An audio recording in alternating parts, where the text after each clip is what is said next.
नमस्कार, स्वागत है आपका। मैं हूं आपके साथ सुमित शर्मा। ग्वालियर से बड़ी खबर है, जहां डबरा में हत्या हुई। जिम में चाकू मार के युवक की हत्या कर दी गई। 17 साल के लवप्रीत सिंह की चाकू से मारकर हत्या हुई है। अज्ञात हमलावरों ने वारदात को अंजाम दिया। सब्जी मंडी रोड स्थित जिम में हुई है वारदात। डबरा सिटी पुलिस मौके पर पहुंची है। ज्वेलरी बनाने का काम करता था मृतक लवप्रीत। पुलिस हमलावरों की तलाश में जुटी हुई।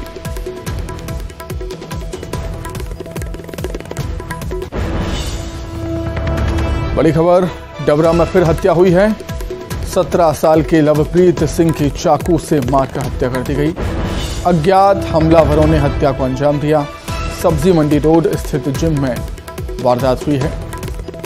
डबरा सिटी पुलिस मौके पर पहुंची है। ज्वेलरी बनाने का काम करता था मृतक लवप्रीत। पुलिस हमलावरों की तलाश में जुटी हुई है।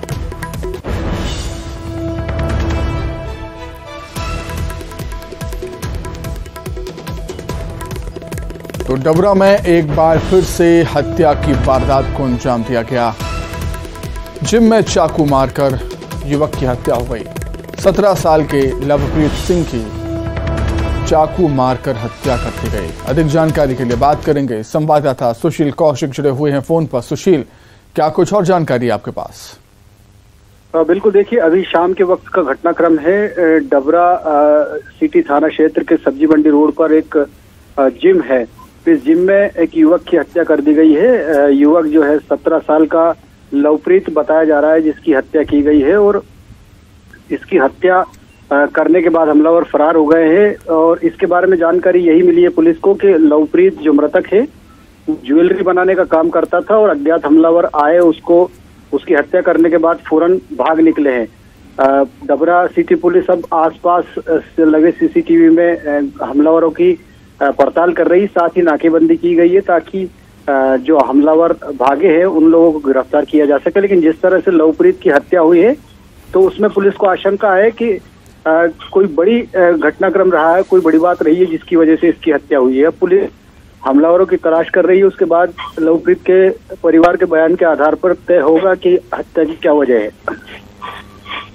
ठीक है सुशील, बहुत शुक्रिया आपका तमाम जानकारी के लिए, बातचीत के लिए बहुत धन्यवाद। भोपाल से खबर है, जहां बीजेपी मुख्यालय में बैठक हो रही है। सीएम शिवराज भूपेंद्र यादव बैठक में मौजूद हैं। अश्विनी वैष्णव, नरेंद्र सिंह तोमर भी बैठक में मौजूद हैं। कैलाश विजयवर्गीय, प्रदेश अध्यक्ष वी डी शर्मा, संगठन मंत्री तनंद शर्मा भी बैठक में मौजूद हैं। मीडिया से चर्चा पर बोले हैं नरेंद्र सिंह तोमर। मैं दिख रहा हूँ ना, सब लोग रवाना हो रहे हैं ये। हाँ, बैठक खत्म हो गई, चला दीजिए। बीजेपी मुख्यालय से आपसी ये तस्वीरें आप देख रहे हैं। बैठक अब खत्म हो चुकी है। नरेंद्र सिंह तोमर भी बैठक में मौजूद थे। अब जो ऑडियो चेक 1 2 3 तमाम नेता हैं बीजेपी मुख्यालय से अब जाते हुए आपको नजर आ रहे होंगे। भूपेंद्र यादव जो चुनाव प्रभारी बनाए गए हैं मध्य प्रदेश बीजेपी के लिए, चुनाव प्रभारी हैं। बीजेपी मुख्यालय से ये तस्वीरें आप इस समय देख रहे हैं।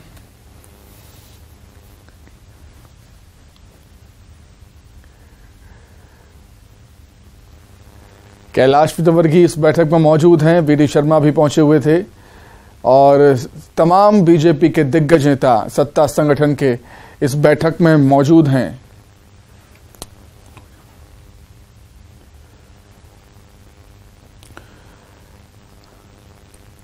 अधिक जानकारी के लिए हम बातचीत करेंगे। सहयोगी शैलेंद्र हमारे साथ जुड़े हुए हैं। शैलेंद्र, बैठक खत्म हो गई है, क्या कुछ मुद्दा रहा इस बैठक का?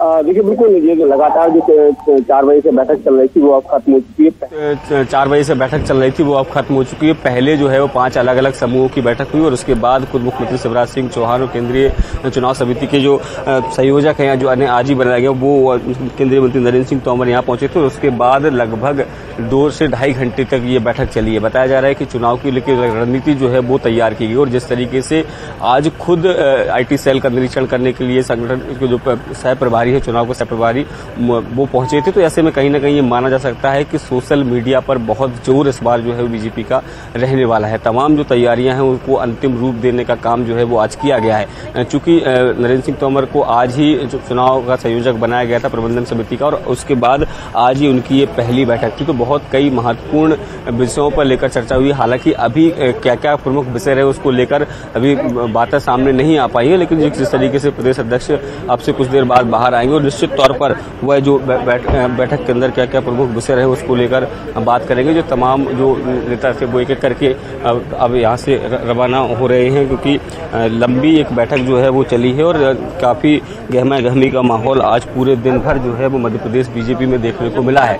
तो अब ये जो बैठकों का दौर जो है वो लगातार जारी रहेगा, क्योंकि कल भी कई दौर की बैठक होने वाली है। बताया जा रहा है कि 10 अलग अलग छोटी बैठकें जो है वो कल आयोजित की जाएंगी। इसके अलावा सोमवार को भी कुछ बैठकों का दौर जारी रहेगा। तो 3 दिन तक लगातार मध्य प्रदेश के प्रवास पर जो चुनाव प्रभारी हैं वो रहने वाले हैं, उनके साथ सह प्रभारी के तौर पर पुरुषोत्तम जो माफ कीजिएगा अश्विनी वैष्णव है वो यहाँ पर मौजूद रहेंगे। तो तमाम जो चिंतन मंथन है वो लगातार वो दौर जारी रहेगा, क्योंकि अब जैसे जैसे समय बीतता जा रहा है वैसे वैसे अब रणनीतियों को अंतिम रूप दिया जा रहा है। जिससे आपको ध्यान है कि केंद्रीय गृह मंत्री जब मध्य प्रदेश के दौरे पर आए थे उन्होंने लगभग 3 से 4 घंटे की बड़ी बैठक की थी, और उस बैठक के बाद तमाम दिशा निर्देश जो है वो बीजेपी के नेताओं को दिए गए थे। और यही कारण है कि उनके निर्देशों के पालन के चलते अब लगातार बीजेपी में बैठकों का दौर जारी है, और आने वाले 3 दिन तक भी लगातार बैठकें होंगी, और उसके बाद भी हम देखेंगे कि लगातार इस पूरे महीने में बैठकों का दौर लगातार जारी रहेगा। अब क्या क्या उस सब में निकलता है वो आने वाले समय में पता चल पाएगा। जी बिल्कुल शैलेंद्र, 3 दिन तक लगातार बैठकों का दौर चलेगा।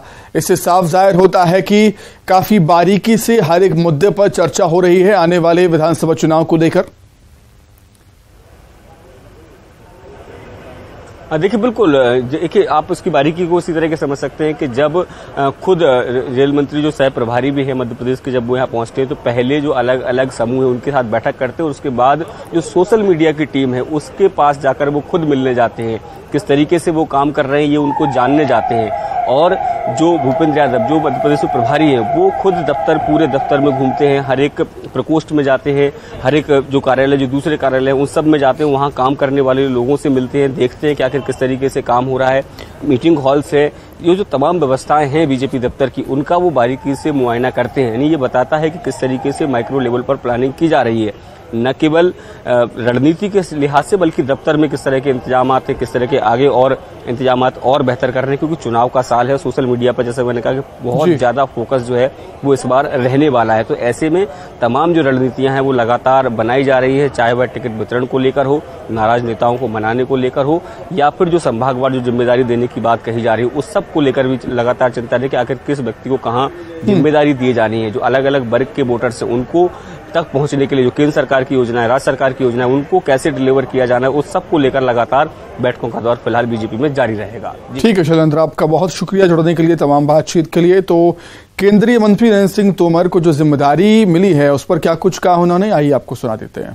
भारतीय जनता पार्टी के सभी कार्यकर्ता नीचे से लेकर ऊपर तक चुनाव की तैयारियों में प्राणपण से जुटे हुए हैं, और आने वाले समय में जो कार्यक्रम है वो अच्छे से हों, परिणामदायक हों, और 2023 में भारतीय जनता पार्टी बहुमत की सरकार बनाए, इसका प्रयत्न हम सब मिलजुल कर करेंगे।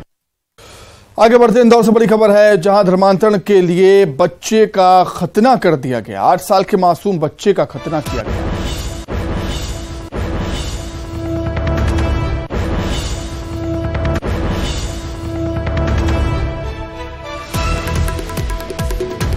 इंदौर से बड़ी खबर आपको बता रहे हैं, जहां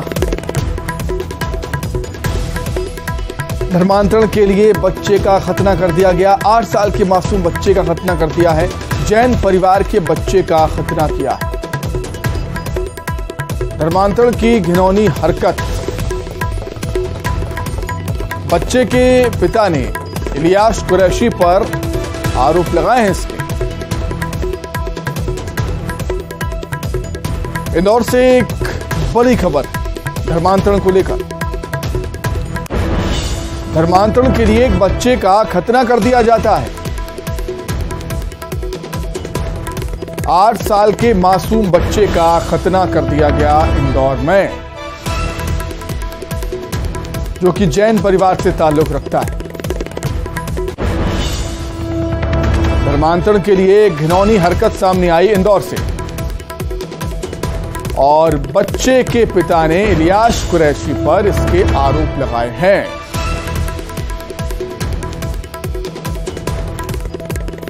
तो अंदाजा लगा सकते हैं आप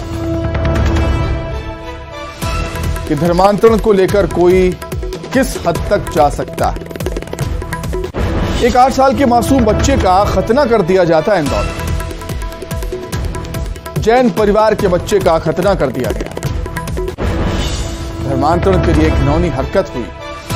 बच्चे के पिता ने इलियास कुरैशी पर आरोप लगाए हैं इसके। पुलिस में शिकायत कर दी गई है। देखने वाली बात होगी पुलिस किस तरह जांच करती है इसकी। अधिक जानकारी के लिए हम बातचीत करेंगे। सहयोगी अरुण त्रिवेदी हमारे साथ जुड़ गए हैं। अरुण, अंदाजा लगाया जा सकता है कि धर्मांतरण के लिए कोई किस हद तक जा सकता है, किस हद तक गिर सकता है। एक बेहद घिनौनी हरकत इंदौर में। बिल्कुल, देखिए महेश कुमार नाहटा हैं जो राजस्थान के रहने वाले हैं। तो ये पिछले 2018 से अपने बेटे और पत्नी की तलाश कर रहे थे।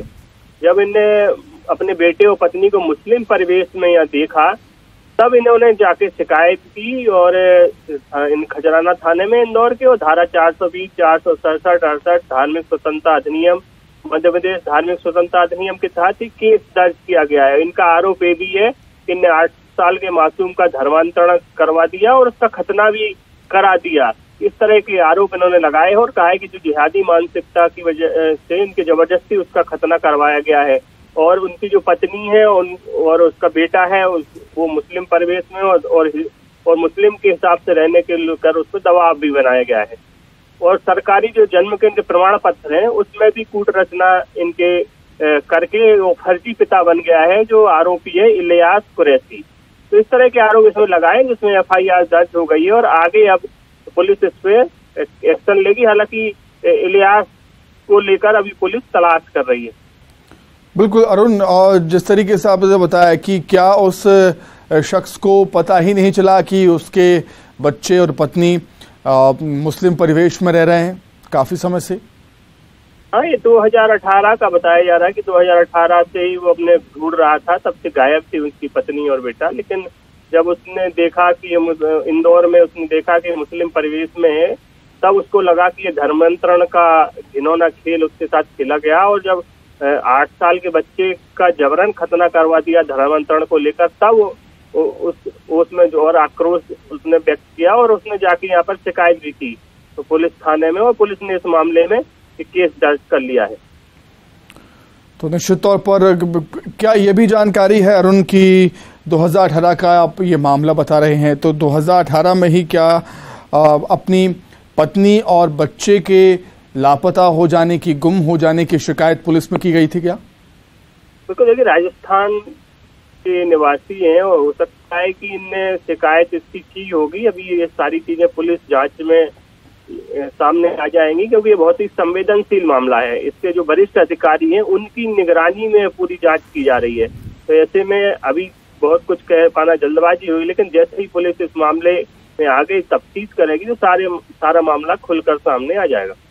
निश्चित तौर पर काफी गंभीर मामला है। हम लगातार देख रहे हैं हमारे देश में भी, प्रदेश में भी धर्मांतरण को लेकर जिस तरीके से सरकारों की तरफ से या राजनेताओं की तरफ से जो बयान सामने आते हैं, तो यकीनन हम कह सकते हैं कि अब जब ये मामला सामने आ चुका है, उजागर हो चुका है, खुलासा हो चुका है, तो काफी तूल भी पकड़ेगा अरुण।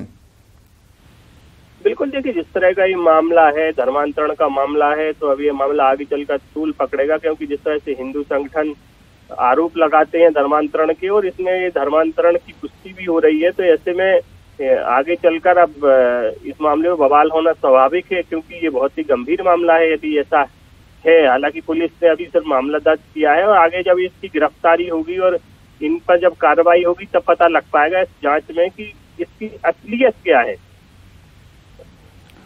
निश्चित तौर पर इलियास कुरैशी नाम के शख्स पर आरोप यहां पर लगाए हैं बच्चे के पिता ने। पुलिस इलियास को यहाँ पर ढूंढ रही है। निश्चित तौर पर काफी पुराना मामला हो चुका है अरुण, लेकिन अब जब ये सामने आया है तो पुलिस तमाम पहलुओं के आधार पर इस मामले की जांच करेगी, पूछताछ भी होगी कहीं ना कहीं। देखिए, इस मामले को लेकर जो अब टीआई हैं जो नजराना के, उनसे बात की जा रही है तो वो किसी अभी वो फोन पिक नहीं कर रहे हैं, फोन वो उठा नहीं रहे हैं, इस मामले में कोई जानकारी अभी दे नहीं रहे हैं। तो अभी कुछ कह पाना जल्दबाजी होगी। बस इतना ही कहा जा रहा है कि बड़े अधिकारियों की निगरानी में जांच चल रही है और जांच के बाद ये सारी चीजें सामने आ जाएंगी। ठीक है, आपका बहुत शुक्रिया जुड़ने के लिए, तमाम बातचीत के लिए बहुत धन्यवाद। आगे बढ़ेंगे कोरबा से बड़ी खबर, जहां वाटरफॉल में फंसे युवक युवतियों का रेस्क्यू हुआ। रेस्क्यू टीम ने चारों को सुरक्षित बाहर निकाल लिया। गोविंद झुंझ वाटरफॉल में ये फंस गए थे 2 युवक 2 युवतियां। पुलिस और एसडीआरएफ की टीम ने इनका रेस्क्यू किया है। अचानक वाटर लेवल बढ़ जाने से चारों युवा फंस गए थे एक जगह वाटरफॉल के बीच।